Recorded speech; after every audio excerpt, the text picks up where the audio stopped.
Bienvenue à ce résolument Cantas, je suis Jean-Luc Lemoine aux trois cloches. Permettez-moi de m'introduire, je suis thérapeute, énergéticien, magnétiseur, je suis accompagnateur d'âme, diseur de vie, médium, etc. Mais ça, ce sont des programmes de fonction que cette convention de science occidentale définissent. Moi, j'ai appris ce que j'ai auprès de mon ancêtre.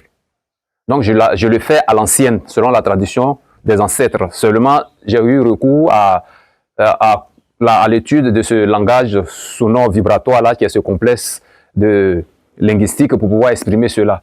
Et donc, c'est ce qui va me porter un peu préjudice. Et je ne le maîtrise donc pas.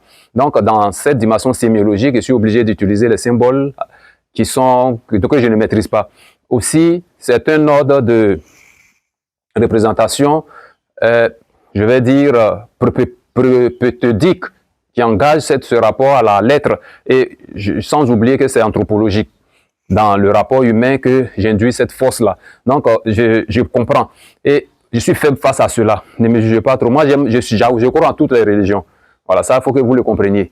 Je suis donc là à dire comment est-ce qu'on peut se dématérialiser, se dédoubler, transcender sa dimension dans ce monde temporel, accéder à la dimension intemporelle en pleine conscience. Et quelqu'un me dira, c'est pas possible, mais si, c'est un programme d'effet auquel nous sommes soumis et nous le faisons instantanément et incessamment. C'est par ce programme-là que tu émets ta pensée, tu exprimes ton émotionnel, ton ressenti, ton affectivité et ta dimension psychique et ta vibration de projection, d'idées, de sensationnel face à ce que tu veux exprimer. Donc, j'ai dit, il faudrait qu'on le fasse en pleine conscience. Et pour y parvenir, il faut d'abord créer l'instinct que tu vas joindre à l'intuition pour susciter la curiosité et capter l'intention. L'intention de l'attention qui va raviver la flamme du sensationnel, du ressenti à travers la pensée. Tu comprends un peu? C'est l'intuition qui se joint à la pensée pour susciter l'émotion, afin de raviver les mémoires.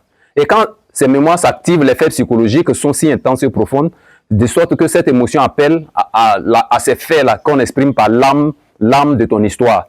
Ainsi, le passé et le présent s'unissent et se rendent actuels. Tu sais que l'homme est toujours à refaire. Et comme l'homme est en devenir, il est constamment hors de lui-même. Et c'est en se projetant, en se perdant donc hors de lui-même que l'homme se fait exister en tant qu'homme.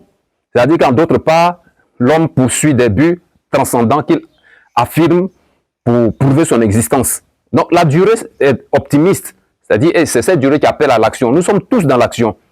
Et donc, il y a l'espoir. Moi, je pense que dans l'action, il n'y a que l'espoir dans l'action. Donc la seule chose qui mérite d'être